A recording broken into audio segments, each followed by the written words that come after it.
तो आप भी राजस्थान से ही हैं? बीकानेर से हूँ, बीकानेर से हूँ मैं। बीकानेर से है। तो हम तो खानदानी कलाकार हैं, बाप दादा इसी काम को करते करते चल दिए। नमस्कार जी गीतांजलि जी। हाँ सर, मैं आपका स्वागत करती हूँ।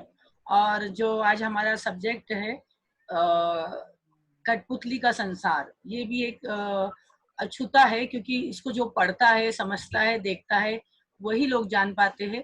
तो आज हम चाहते हैं कि आप हमें कुछ ऐसी बातें बताएं जिससे हमें इस कला से रूबरू होने में सहायता मिले। तो सबसे पहले मैं आपका स्वागत करती हूँ, नमस्कार करती हूँ और अभिनंदन करती हूँ कि आप हमारे बीच में उपस्थित हुए। जरूर जरूर जरूर। तो आप जानते ही हैं मेरा नाम पूरन भाग है और हम राजस्थान के रहने वाले हैं और हमारे दादा परदादा यही काम करते थे। पहले हम घुमंतरू कलाकार हुआ करते थे, एक गांव से दूसरे गांव, दूसरे गांव से तीसरे गांव, की तरह से हमारी जिंदगी चलती रहती।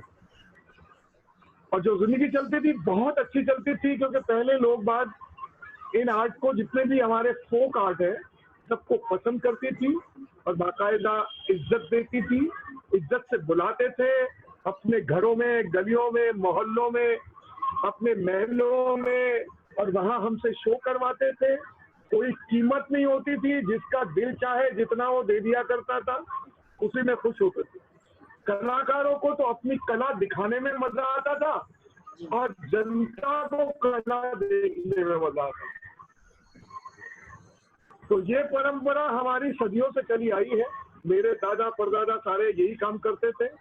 आज मैं भी यही काम कर रहा हूँ और मेरे बेटे भी यही काम कर रहे हैं और मेरे पोते भी यही काम कर रहे हैं। अरे वाह। मेरी पोतियां भी खेल करती हैं। ये बहुत कि कम से कम मेरा परिवार जो है पूरा का पूरा इस ट्रेडिशन के साथ ही जी रहा है। इसी को लेके हम आगे चल रहे हैं। अभी तक तो चल रहे हैं, बाकी आगे का तो ऊपर वाला जाने क्या होगा क्या नहीं होगा। तो ये कठपुतली जो है वो हमारे लिए देवी स्वरूप है, हम जिसे भवानी कहते हैं। भवानी माता जो होती है ना, हम कठपुतली को भी भवानी माता ही कहते हैं। तो भवानी जो है वो एक बहुत ही दुर्गा जैसी उसकी शक्ति रही है, क्योंकि जितने भी ये अस्त्र शस्त्र हैं सारे भवानी के अंदर आते हैं। ये धरती माता जो है ये भी भवानी के अंदर ही आती है। तो इतनी बड़ी ताकत है ये कठपुतली की, जिसे हम देख नहीं पाते और उसे सही मायने में समझ नहीं पाते। जिस दिन जो आदमी इसे कठपुतली को सही मायने में समझना शुरू कर देगा, उस दिन इसकी ताकत का पता चलेगा कि ये क्या कितनी बड़ी चीज है। हाँ, हम आवाम जो है वो आज तक, सदियों से लेके आज तक इसे बच्चों का ही खेल, कि छोटे बच्चों का खेल, लेकिन कठपुतली में इतनी बड़ी ताकत है कि अगर आप इससे किसी को मैसेज देना चाहते हैं, किसी को कुछ सिखाना चाहते हैं, किसी को कुछ बताना चाहते हैं, तो आप बहुत ही आसानी से इजीली उससे बता सकते हैं। और मैं आपको कठपुतली के बारे में बता रहा हूँ। ये हमारी कठपुतली है, देखिएगा। ये हमेशा से ही जो इसका फेस है वो लकड़ी का ही बनता है। लकड़ी का पूरा कार्व होता है, उसके बाद उसे पेंट वगैरह करते हैं और फिर बाद में इसकी इनर बॉडी जो है वो हम कॉटन की बनाते हैं, रुई डाल के उसमें भरते हैं कपड़े के अंदर, और सारा हाथ से ही खेल होता है।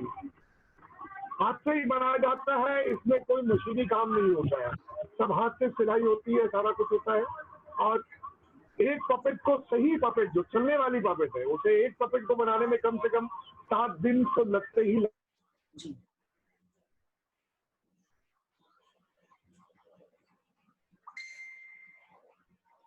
हेलो, अगर जरा सा भी कहीं गलत वो चलने लगती है तो बनी हुई पपेट को दोबारा से तोड़ना पड़ता है और फिर उसे सही जगह पे लगाना पड़ता है। तो ये पपेट जो है बहुत ही बड़ी चीज है, मतलब ये बिल्कुल हमारी तरह है। मैं जितना इसे सोच पाया हूँ, जितना समझ पाया हूँ कि अगर मैं इससे बात करना चाहूँ तो बात कर सकता हूँ, और मैं इसे अपने परिवार से ही ज्यादा मानता हूँ कि तो ये है तो मैं हूँ, और ये नहीं तो मेरा कहीं वजूद ही नहीं, मेरा कहीं नाम नहीं। हाँ, इसकी बदौलत मैंने जिंदगी जी ली है और आगे भी जीता रहूंगा, और बहुत अच्छा अभी तक चलता आया और आगे भी चलता रहेगा। तो कठपुतली की हमारी जो ये ताकत है, ये बहुत बड़ी ताकत है, इसी के सहारे हम जिंदगी चला रहे हैं। किसी को अगर कुछ पूछना भी है तो पूछ भी सकता है, मैं जितना आता है मुझे मैं बता सकता हूँ। तो ये तो हमारी है ट्रेडिशनल, जिसमें 2 धागे से लेके 14-15 धागे तक होते हैं। लेकिन इसमें एक राजस्थानी कठपुतली जो है उसमें एक क्वालिटी होती है कि उसके धागे में कंट्रोल नहीं होता। जो बाहर के विदेशी पपेट जो है स्प्रिंग पपेट, उनमें सब में क्रॉस कंट्रोल होते हैं, लकड़ी के ऊपर कंट्रोल से बनाए होते हैं, उससे वो चलाते हैं। लेकिन ये राजस्थान की जो पपेट है, इसमें कभी कंट्रोल नहीं होता है। इसके सारे धागे एक गांठ में बंधे होते हैं, आपको दिखाई दे रही होगी शायद, एक गांठ में बंधे होते हैं, और ये उंगलियों से ही मैनिपुलेशन करना पड़ता है। और हमेशा ही ये जो ट्रेडिशन चला आया है अभी तक तो कायम है, हम भी इसे बदल नहीं सकते हैं, क्योंकि जो मजा इस राजस्थानी कठपुतली को चलाने में है वो कंट्रोल की पपेट में नहीं है। इसीलिए अभी तक ये पूरे वर्ल्ड में मैनिपुलेशन के नाम पे, मैनिपुलेशन के तरीके पे, स्टाइल पे नंबर 1 पे। हिंदुस्तानी पपेट जो राजस्थानी है, विदेशी पपेट जो है कंट्रोल की वो चला लेगा, लेकिन विदेशी पपेटियर जो है राजस्थानी पपेट को बहुत मुश्किल है चला। तो इसलिए गर्व महसूस होता है कि मैं हिंदुस्तानी हूँ, और ये मेरे हिंदुस्तान की धरोहर है, जिसे हमने भूखे प्यासे रह के भी कायम रखा हुआ है और आगे भी रखते रहे। मैंने ट्रेडिशनल तो हूँ, मैंने अपने पापा से सीखा है, और मेरे चाचा जी थे मोहनलाल जी, मेरे फादर थे मालूराम भाट, उन दोनों से मैंने सीखा है। और जिंदगी हमारी जो चलती थी वो बहुत ही अच्छी, पहले भी बहुत अच्छी चलती थी, क्योंकि हम एक ट्रेडिशन जो हमारा पुराना था वो ये था कि मियाँ बीवी और बच्चे, या 1 या 2, ये 4 या 3 आदमियों का एक ग्रुप होता था। वो अपने घर से निकलते थे, यूपी, बिहार, बंगाल, नेपाल, आसाम, उड़ीसा, जहाँ भी वो निकलते थे, जहाँ भी जाते थे, पंजाब, हरियाणा। तो ये फैमिली ग्रुप चलता था, और ये फैमिली ग्रुप गांव-गांव में शो करते हुए चले जाते थे। एक सीजन होता था, और शो करने के बाद वापस अपने घर चले जाते। इस राजस्थानी कठपुतली का अभी तक जो पता हो पाया है, लेकिन उसका भी मैं पक्का नहीं कह सकता हूँ कि ये कब बनी है। लेकिन कुछ बुजुर्ग कहते थे कि ये शाहजहां के जमाने से है, क्योंकि हम एक खेल किया करते हैं जिसका नाम था अमर सिंह राठौर, सुना होगा शायद आपने जी। ये हमारा पूरा खानदानी प्ले था जो सदियों से करते आए थे हम। क्योंकि अमर सिंह राठौर जो था वो नागौर के रहने वाले थे, नागौर के राजा थे वो, और ये जितने भी पपेटियर हैं ये सारे नागौर से ही ज्यादातर बिलोंग करते हैं। तो जिस तरह से ये लोहार जो है, गाड़िया लोहार, ये जिस तरह से अपनी गाड़ी लेके चलते हैं ना, उसी तरह से हमने भी अपने अमर सिंह राठौर की कहानी को, क्योंकि इतने फेमस नहीं थे, उसको फेमस करने के लिए हम भी गांव-गांव, गली-गली घूमना शुरू किया था, ताकि हमारे अमर सिंह राठौर का नाम भी सबको मालूम हो कि भैया इतने महान राजा थे, इतने बड़े राजा थे, इतनी ताकतवर राजा थे जो शाहजहां के आर्मी के अंदर सोल्जर थे। तो उसकी कहानी लेके हम चलते थे, और उसी तरह से गांव-गांव, गली-गली हम शो करते हुए चले जाते थे और उनकी कहानी बताते थे। तो उसी ट्रेंड को हमने आगे अभी तक जिंदा रखा हुआ है, क्योंकि कठपुतली है हमारे शरीर का एक हिस्सा बन चुकी है, हमारे परिवार का हिस्सा बन चुकी है। इसके बिना हम नहीं जी सकते, सही बात। लेकिन हाँ, कभी कभार ये जिस तरह से मौके आते हैं, कभी काम कम हो जाता है, काम मिलता नहीं है ज्यादा, आजकल हो भी रहा है। और सॉरी, मैं माफी चाहूंगा, आप सब लोगों से माफी चाहूंगा कि कुछ पढ़े लिखे लोग ये कहते हैं कि डाइंग आर्ट है, आर्ट मर रहा है, लेकिन मैं नहीं मानता। ये मेरी सोच है, मैं ये नहीं कहता कि किसी की क्या सोच है, लेकिन मैं नहीं मानता। आर्ट हमेशा जिंदा रहता है, आवाम मर जाता है। जिसके दादा परदादा ने अगर कठपुतली का खेल देखा होगा तो आज उसका पोता पड़पोता भी कठपुतली का खेल देख के वही मजा लेता है जो पहले जिसने लिया, और वही आज उसका बच्चा या पोता देखता है। आर्ट तो जिंदा है, लेकिन आवाम में नहीं रहता, आवाम मरता। लेकिन हाँ, ये शायद हम हिंदुस्तानियों की कमजोरी है या क्या है क्या नहीं है, मैं भी नहीं कह सकता, क्योंकि मैं हमेशा इस पे लड़ता रहता हूँ। बाहर के वो पपिचर आते हैं, उनसे भी लड़ता हूँ मैं, कि हम अपनी कला को, अपनी धरोहर को, अपनी चीजों को भूलते चले जा रहे हैं।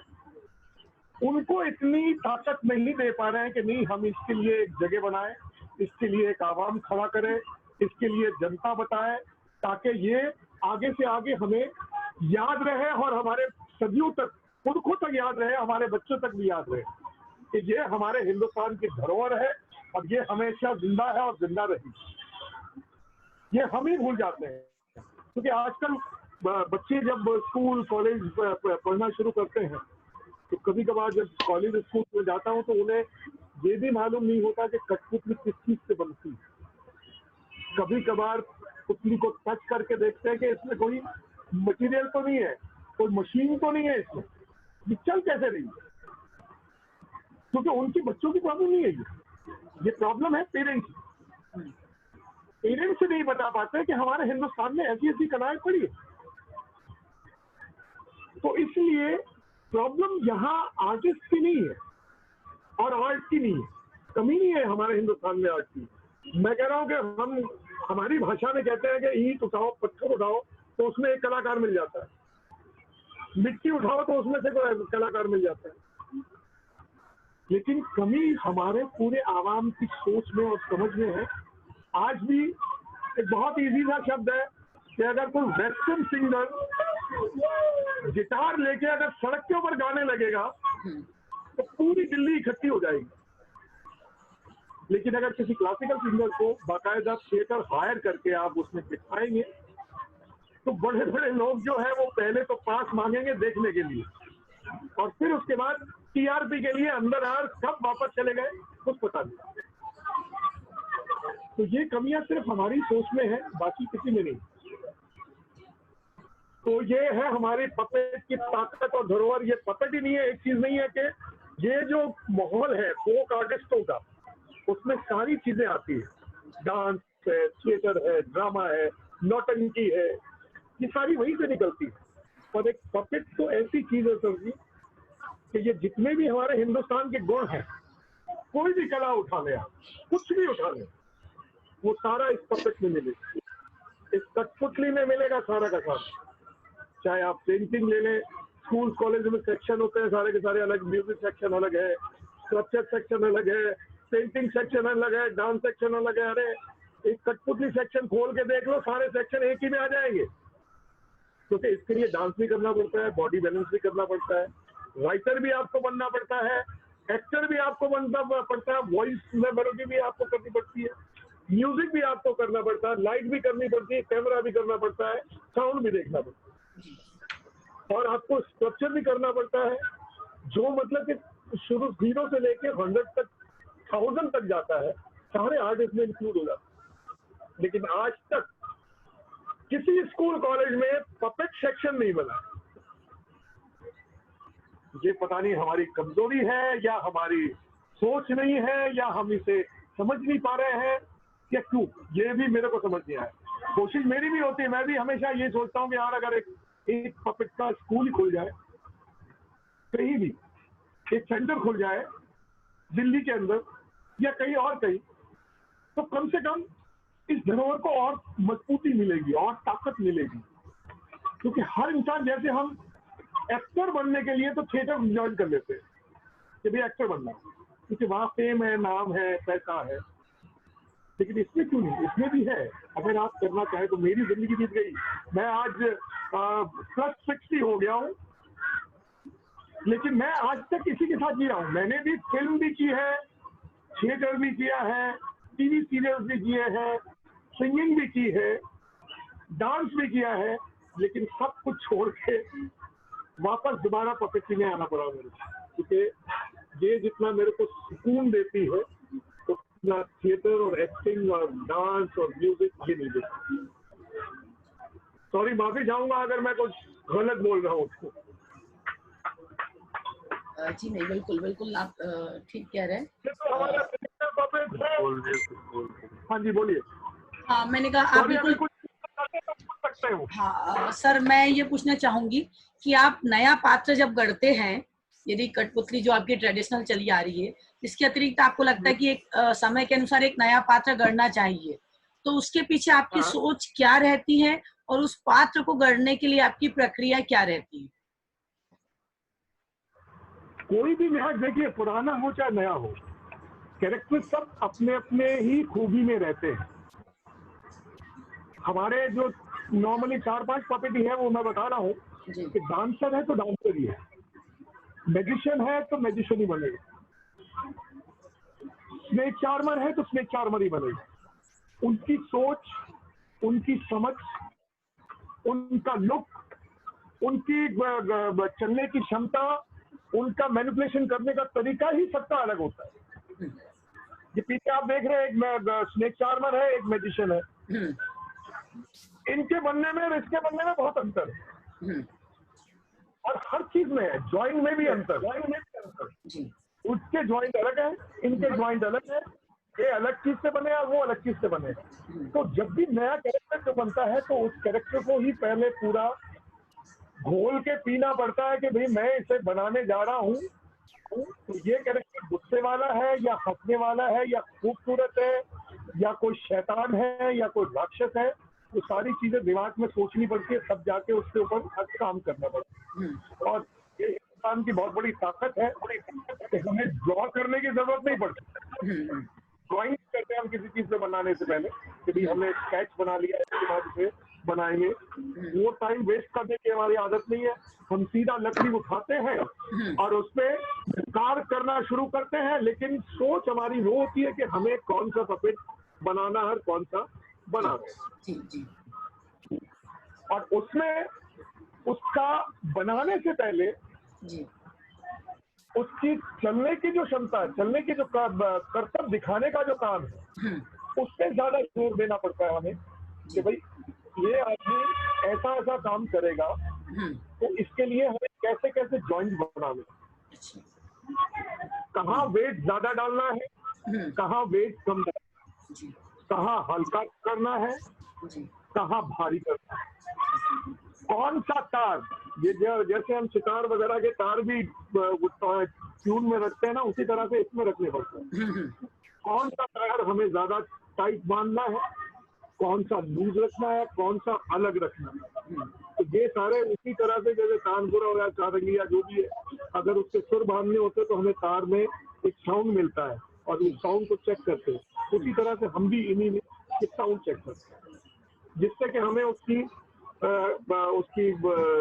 सही हरकत का पता चले कि हाँ भैया ये इस हल्के तार से हरकत जो है वो इजीली निकाल सकते हैं। और अगर जो टाइट है वो टाइट रहेगा तो बॉडी बैलेंस जो है वो उसका बना रहेगा। अगर जरा सा भी लूज हुआ, कोई चीज भी कहीं से भी अगर आगे पीछे हुई, तो अगर मान लीजिए शोल्डर ही करने हैं और शोल्डर में एक तार ढीला है और एक तार टाइट है, तो रह गया वैसे ही। और अगर हमें उसे रखना ही वैसा है तो हमें वो वैसे ही करना पड़ेगा, और अगर हमें बिल्कुल सीधा रखना तो उसके दोनों तार इक्वल और एक जैसे ही बनाने पड़ेगा। जरा सा भी अंतर हुआ तो जब जहां हम हाथ में उसे पकड़ेंगे तो अपने आप ही वो शोल्डर ऐसे या ऐसे हो जाए, या गर्दन यहाँ आ गई, ये हो गया, या पेट भारी हो गया तो गर्दन नीचे पड़ गई, तो उसकी जो क्वालिटी है वो खत्म हो जाती है। मैं दिखा रहा हूँ आपको, कभी कभार क्या होता है कि ये मैं भी इतना ज्यादा जानकार नहीं हूँ, लेकिन ये है कि धीरे धीरे इन चीजों को समझते समझते थोड़ा समझने लगे हैं कि पहले हमारी जो राजस्थानी कठपुतली होती है सॉलिड ब्लॉक की होती है। सॉलिड ब्लॉक में कोई हम पहले बैलेंस को तैयार नहीं करते थे कि बैलेंस कहाँ होना चाहिए, वजन कहाँ होना चाहिए, कहाँ नहीं होना चाहिए। लेकिन धीरे धीरे जब काम करने लगा तो थोड़ा सा अंदाज होने लगा कि कहाँ कहाँ क्या होना चाहिए। तो पपेट का हमेशा नीचे का हिस्सा जो है उससे वजन ज्यादा होना चाहिए, जहाँ कम होना चाहिए, जहाँ टाइट होना चाहिए, और पेट जो है वो हल्का होना चाहिए। इसलिए लकड़ी हल्की ना हो तो हमने यहाँ पे इसमें होल कर दी। देख रहे हैं आप? हाँ जी जी जी जी। लकड़ी निकाली हुई है ताकि पेट जो है वो गिरे ना। हाँ अगर वेट ज्यादा हो इसमें हाँ तो चाहे हम कितने भी डाल लेंगे, अगर हाथ सर का पकड़ेंगे तो गिर जाएगा। जी जी जी। तो वेट रहता है, हल्का होता है तो स्प्रिंग के साथ ये अपने आप को बैलेंस करके रखता है, गिरता नहीं। जितना हम इसे मूव करना चाहते हैं उतना ही हो पाता है, उससे ज्यादा नहीं हो पाता। जी जी बिल्कुल। सर मैं ये पूछना चाहती हूँ कि आप जब कठपुतली बनाते हैं या आपके दादा परदादा से जो कठपुतलियां चली आ रही है, क्या उनके साथ आपकी कोई आध्यात्मिक प्रक्रिया या सोच रहती है? हाँ, उनके साथ जैसे किसी कठपुतली को बनाने में या किसी शो करने से पहले आप किसी तरह का रिचुअल्स या किसी तरह की कोई प्रक्रिया या कोई पूजा पाठ करते हैं? जरूरी बिना भवानी के तो हम तो अपना खेल ही शुरू नहीं करते। जी जी। और बिना गणेश बना के हमारा कोई भी प्ले तैयार नहीं होता ना, उसे शुरू करते। चाहे वो लव स्टोरी हो, चाहे वो जादू का खेल हो, चाहे वो और कुछ हो, पहले गणेश वंदना होती है, भवानी की पूजा करते हैं, पपेट को हाथ जोड़ते हैं, उसके बाद ही हम स्टेज पे उतरते हैं। उससे पहले हम कुछ नहीं कर पाते। और हमारा जब प्ले शुरू होता है तो गणेश वंदना के साथ ही शुरू होता है, फिर कहानी आगे बढ़ जाती है कि भैया गणेश वंदना तो हो गई हमारी, अब हमारी एक लव स्टोरी थी या कुछ जादुई खेल था या जादुई चीज थी, तो वो कहानी के अंदर दूसरा पार्ट चला जाता है। लेकिन वंदना बहुत जरूरी है और कठपुतली को, भवानी को हाथ जोड़ के काम करना वो सबसे पहले। और पहले तो हमेशा ही हम जब भी महीने में 2 महीने में कठपुतली की पूजा कर लिया करते थे, लेकिन अब इतना ज्यादा नहीं होता है। लेकिन हाँ, ये है कि साल भर के अंदर एक दफा तो हम जरूरी हमारे सारे पपेट निकाल के उसकी पूजा करते हैं और उनको प्रसाद चढ़ाते हैं और बकरा करते हैं। ज्यादातर हमारे भवानी का बकरा होता है। जी जी जी।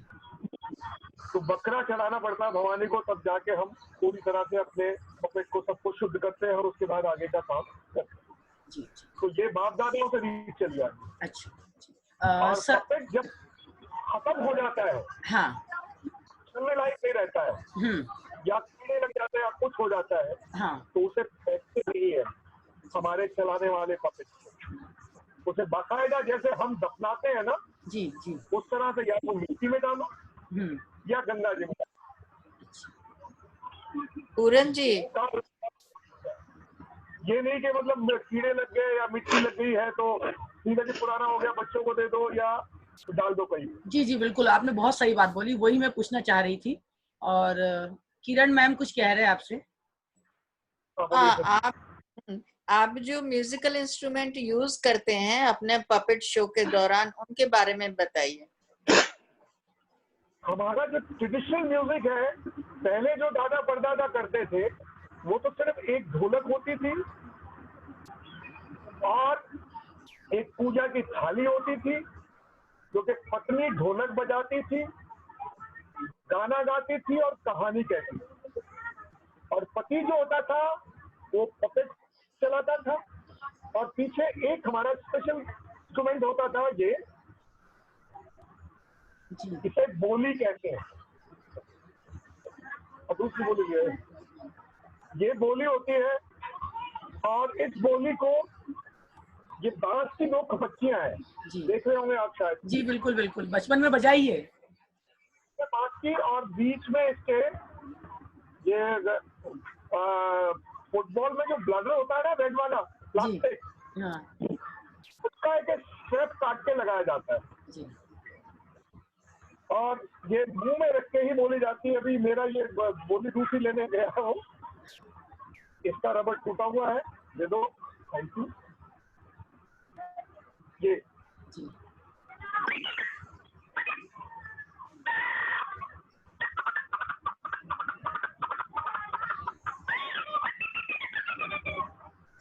ये साउंड जो था ये हमारे बुजुर्गों ने क्रिएट किया था। जी जी जी वो इसलिए किया था कि ये पपेट जो है वो सारे छोटे साइज के होते थे। जी साइज छोटा है तो उसमें हम डायलॉग तो बोल नहीं सकते और डायलॉग इतने ज्यादा हमारे होते नहीं जी कि पपेट एक कैरेक्टर बोल रहा है, पपेट का एक कैरेक्टर बोल रहा है। पहले जो प्ले होते थे उसमें ऐसा कुछ नहीं होता था। हाँ, स्टोरी टेलर जो होता था वो अपना ड्रम बजाता था और वो अपनी कहानी खुद कहता रहता था और उसकी कहानी के ऊपर ही पपेट करते थे। तो पपेट की आवाज के लिए ये इंस्ट्रूमेंट हमारा बनाया गया और इससे पपेट भी चलाता था और होठ के बीच में दबा के उससे बोलता भी।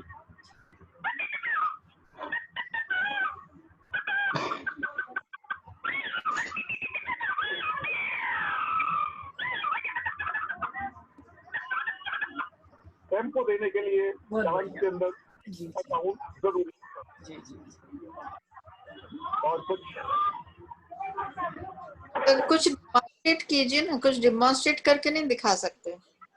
मैम वो मैंने कल के लिए उनके लिए रखा है कि कल वो जो लाइव करेंगे तो उसके लिए आज को करेंगे, डेमोन्स्ट्रेशन करेंगे पपेट का। और पपेट में दूसरे भी दिखाऊंगा आपको, क्योंकि ट्रेडिशनल पपेटर तो हूँ मैं, लेकिन मॉडर्न पपेट भी दिखाऊंगा। ये मॉडर्न पपेट है, लेकिन आज मैनिपुलेशन नहीं करूंगा। जी वो कल के लिए है। तो ये कल के लिए सारा कुछ, और ये कल ही करेंगे। कल तक के लिए इंतजार करिए। Thank you sir, thank you.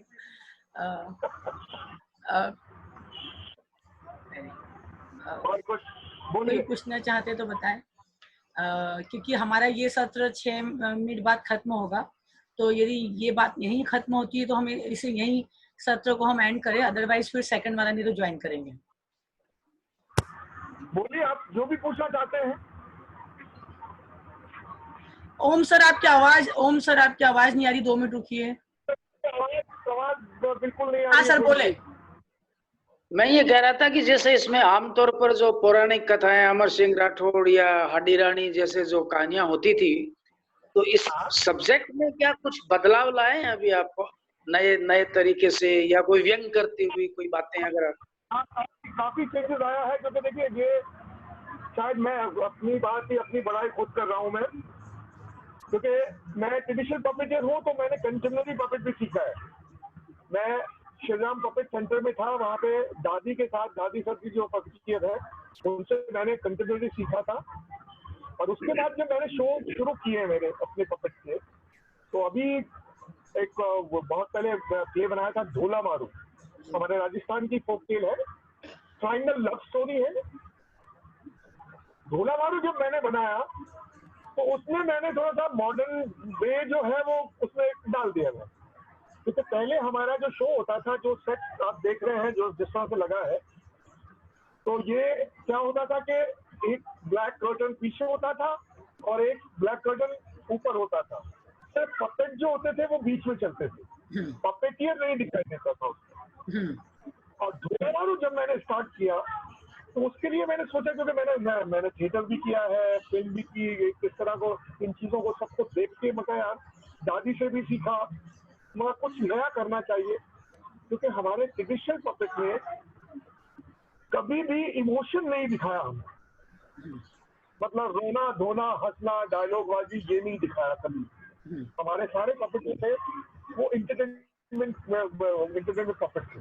Dance करते थे, मैजिक दिखाते थे, घोड़ा चलाना है, तलवारबाजी करना है, लड़ाई करना है, ड्रम बजाना है, इनके अलावा कोई दूसरा काम नहीं करते। लेकिन जो ढोला वाला बना उसमें हमने इमोशन डालने की कोशिश की और वो बहुत पूरी तरह से सक्सेस हुआ। और मतलब उस प्ले में ये लगता है, जब भी आप कभी देखेंगे तो अगर पपेट रो रहा है, बेशक इतना बड़ा है छोटा ही पपेट है, रो रहा है तो रो रहा है, हंसना है तो हंसना है, उसमें सारी फीलिंग और जो खुशदार जो डायलॉग कह रहा है, जो गाने गा रहा है, उसका पूरा फील उस पपेट में दिखाई देता है। और वो मैंने स्टेज से बाहर निकल के ही किया, थिएटर की तरह। थिएटर की तरह 2 सेट बनाए गए, अलग अलग काफी दूर पे रखा गया, दोनों के पार्ट अलग अलग किए गए, ट्रायंगल लव स्टोरी थी। तो उनको फिर जब यूज किया तो एक बेड भी बनाया, छतरी भी बनाई, एक पैलेस भी बनाया, पेड़ भी बनाए, उसके इर्द गिर्द काम भी किया जिस तरह से थिएटर में काम करते हैं। तो ये जो झूला मारू जो बना वो वाकई एक फिल्म की तरह और थिएटर की तरह ही बना। उसमें बहुत कुछ पपेट में बदलाव इतना आया कि अब वो मुंह से कहने वाली बात आ जाती है कि जब देखते हैं तो लगता है कि नहीं यार ये फिल्म चल रही है या ये थिएटर। मतलब जादुई चमत्कार जैसा हुआ। और मेरी जिंदगी के अंदर एक पहला एक्सपीरियंस बहुत ही बढ़िया रहा, जो मैं आगे पूरा मेरी जिंदगी यही ही करता रहूंगा, क्योंकि मुझे भी मजा आ रहा है ट्रेडिशनल और कंटेम्परेरी को दोनों को मिक्स करके काम करना। क्योंकि कंटेम्परेरी का मतलब उसकी कोई फॉर्म नहीं है, वो आपकी इमेजिनेशन। तो हमारे ढोला मारू में ही पपेट जो है, सेंस जो है, वो करीब 1.5 फीट का है, 1.5 फीट या 2 फीट का है। और राक्षस जो बनाया है वो 5 फीट का है, 5 फीट का, 6 फीट का, बांस का पेट है। अब एक 1.5 फीट का पपेट और 5 फीट के पपेट की फाइट करना ही एक अलग सा ही मजा है उसका। जी जी जी जी। इस तरह की एलिमेंट डाल के थोड़ा सा उसे चेंज किया तो काफी मजा आया मेरे को भी, और जो देखते हैं उनको भी मजा ही आता है। अभी तक तो तारीफें ही सुनी है, बाकी आगे का कुछ कह नहीं सकता। धन्यवाद, बहुत बहुत धन्यवाद, बहुत बहुत धन्यवाद। पपेट होता था जी, उसमें इतना उतार चढ़ाव नहीं होता था जी, इतनी फिनिशिंग नहीं होती थी, क्योंकि उसमें हमने एक ही ट्रैक पकड़ के रखा हुआ था कि भाई डांसर है तो डांस करेगी, जादूगर है तो जादू की चीजें दिखाएगा, घुड़सवार है तो वो घोड़े पे सवारी करेगा, वहां करतब दिखाएगा, बहरूपिया है तो अपने रूप दिखाएगा, खड़बड़खा है तो वो अपना ड्रम बजाएगा, 2 सोल्जर है तलवार वाले तो दोनों लड़ेंगे। इसके अलावा कोई कहानी नहीं डाली।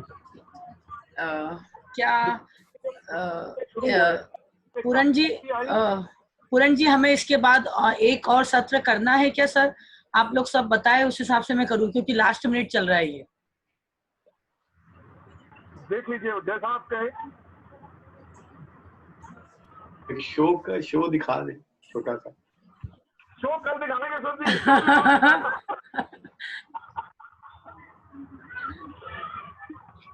तो देखिए ये एक जो कंटेम्परेरी है,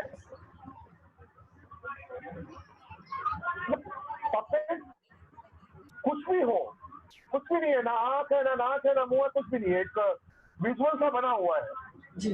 लेकिन हाँ जब इसमें लाइवनेस नहीं आती है, ये जिंदा होगा तभी ये पपेट कहलाएगा। पपेट जितना खूबसूरत बना दोगे, अगर वो चलेगा नहीं तो पपेट नहीं रहता, वो एक डॉल बन जाता। तो मैं थोड़ा सा इसे करके दिखाता हूँ। सर समय नहीं है, सर समय नहीं है, मत करिए, आप करेंगे उतनी देर में वीडियो